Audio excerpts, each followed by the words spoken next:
मंदिर पहुंच चुके हैं। ये मंदिर आ गए हैं हम। थोड़ा सा लेट हो गए मंदिर आने में। कल आरती पर आ गए थे, आज थोड़ा सा लेट आरती हो गई है। आगे दिखाती हूँ आपको।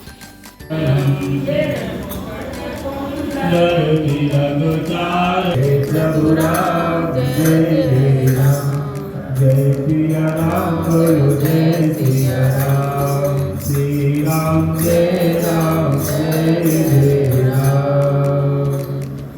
बोल विष्णु भगवान की जय, कार्तिक महात्म की जय, गंगा मैया की जय, बाकी बिहारी लाल की, लक्ष्मी नारायण भगवान की सच्चे दरबार की, माई मेरी सचिया जोता भाई माता तेरी सराही जय कारा शेरा वाली का और साचे दरबार की जय जय श्री राम जय जय श्री राम जय जय।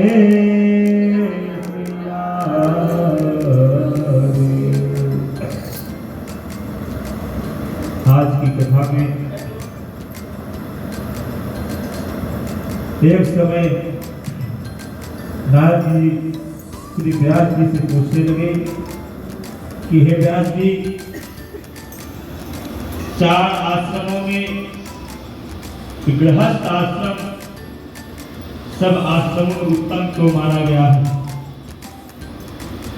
तब व्यास जी ने कहा,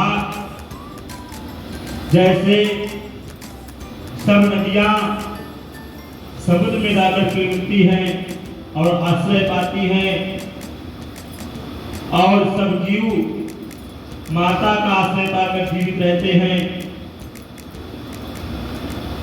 उसी प्रकार से गृहस्थ आश्रम सभी आश्रम में अति उत्तम माना गया। व्यास जी कहते हैं कि नारद जी 6 प्रकार के आश्रम बताए गए हैं।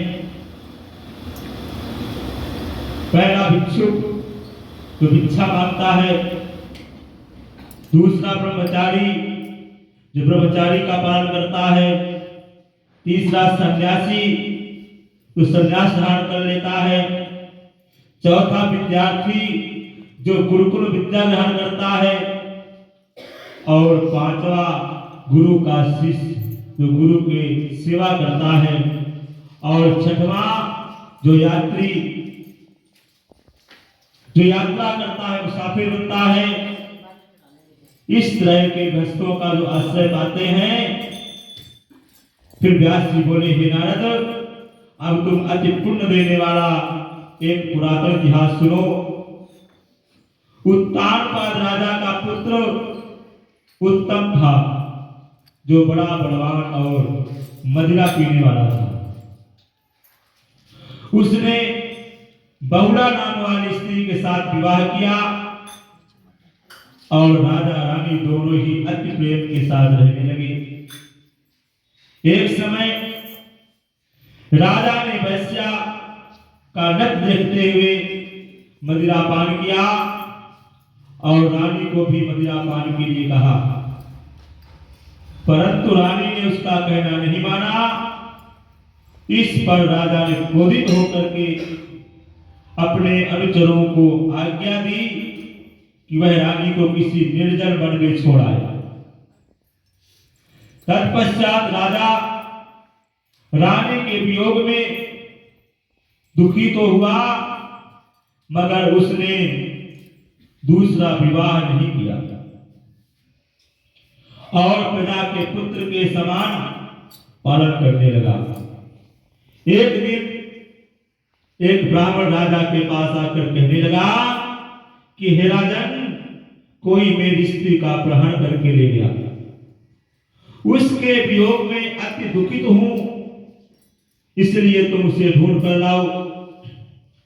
राजा कहने लगा कि महाराज, मैं नहीं जानता कि आपकी स्त्री कौन है, किधर और कहां ले गया। मैंने तुम्हारी स्त्री को कभी देखा तक नहीं है, वह कैसे स्वभाव और रूप वाली है।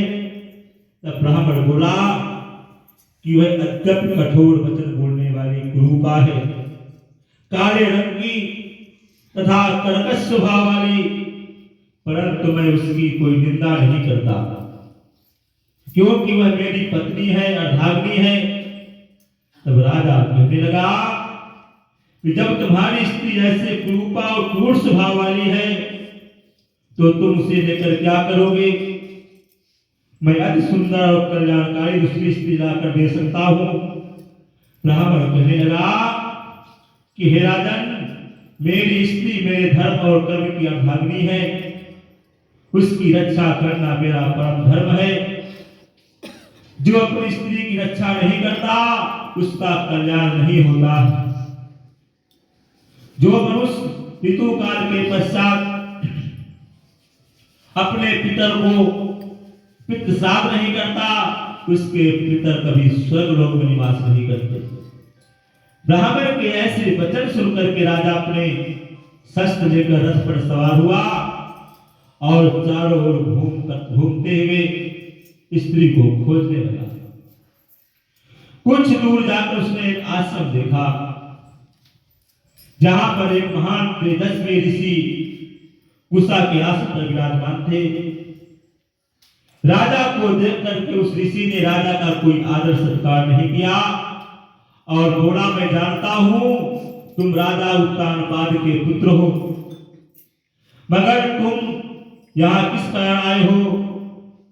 राजा कहने लगा कि हे मुनि, ब्राह्मण के घर से कोई उसकी स्त्री को हर कर ले गया है, मैं उसी को खोज के इधर आया हूं, परंतु आपने अर्ध आदि कुछ भी नहीं दिया, आसन कुछ भी नहीं दिया,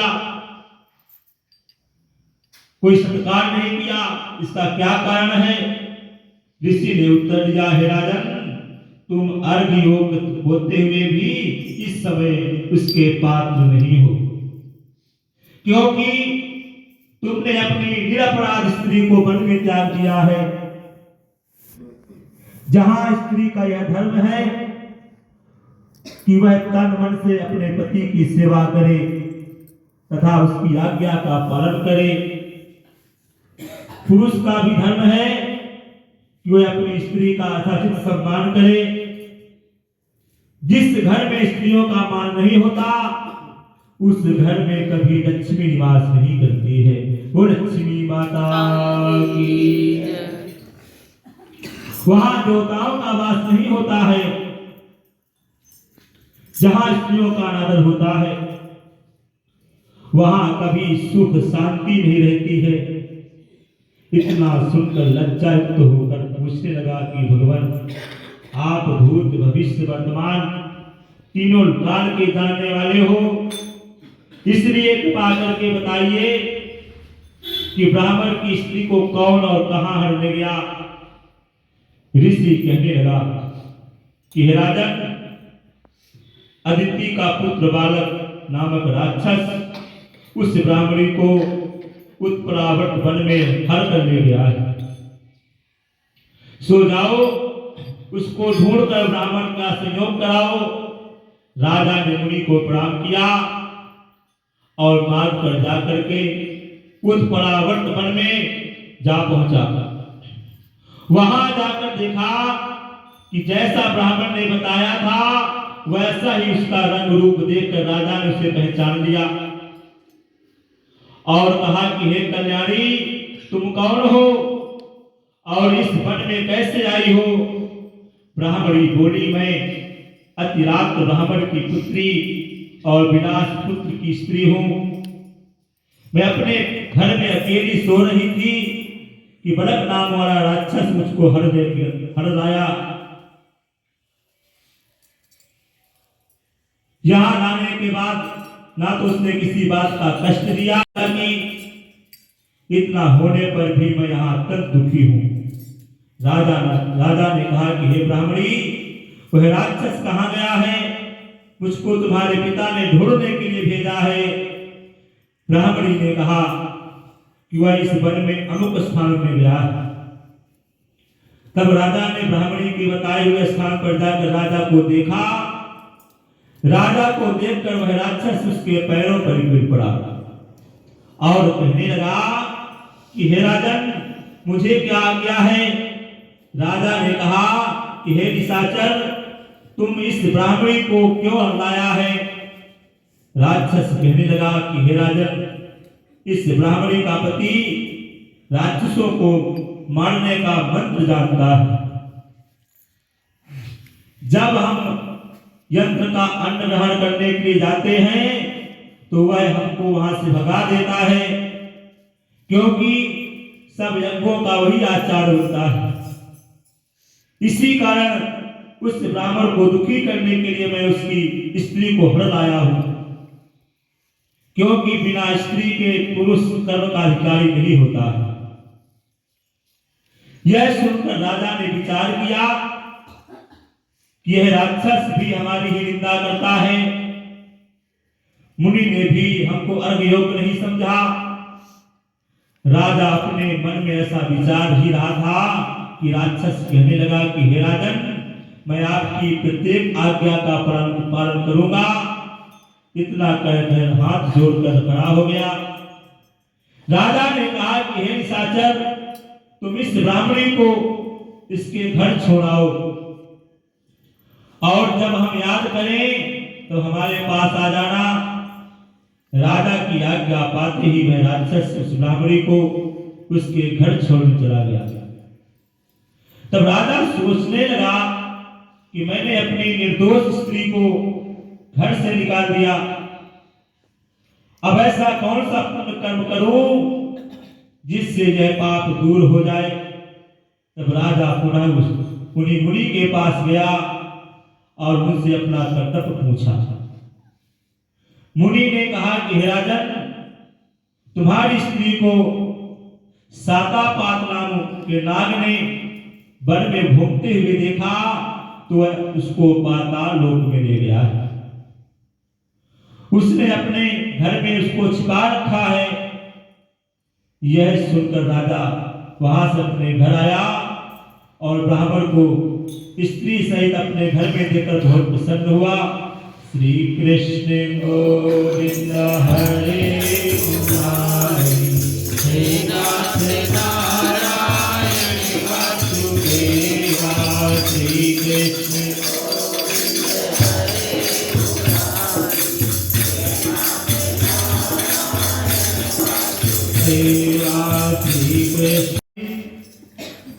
बालक नामक राक्षस को याद किया तो वह तुरंत ही राजा के पास आकर उपस्थित हो गया।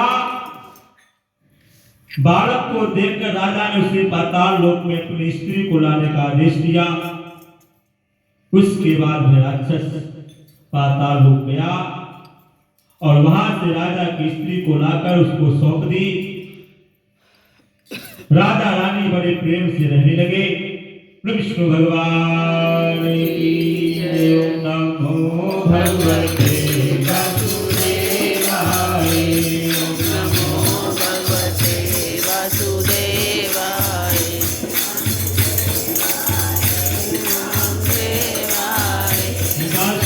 वासुदेवाय देवाय। ओम नमो भगवते वासुदेवाय। ओम नमो भगवते वासुदेवाय। नारायण नारायण नारायण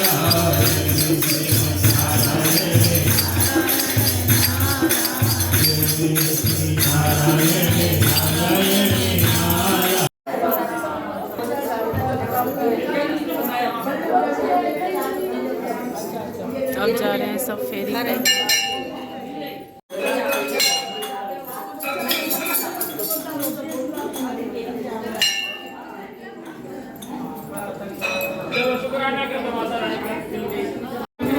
भगवते वासुदेवाय।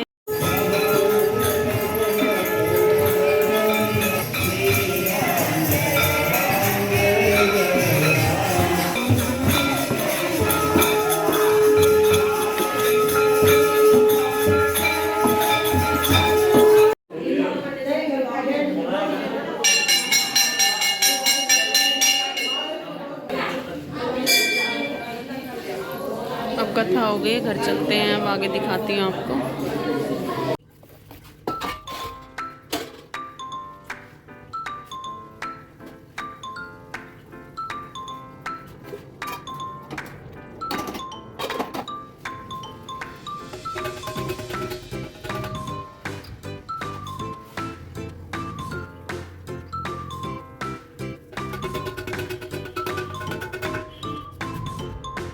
ये शाम के खाने की तैयारी स्टार्ट हो गई है। आज बन रहे हैं हमारे कढ़ी और चावल, और ये बन रहे हैं दही बल्ले। खाती हूँ कौन है आज? मेरी फ्रेंड है जो मम्मी से आज मिलने आई है। जय बाय, चिंट बाय।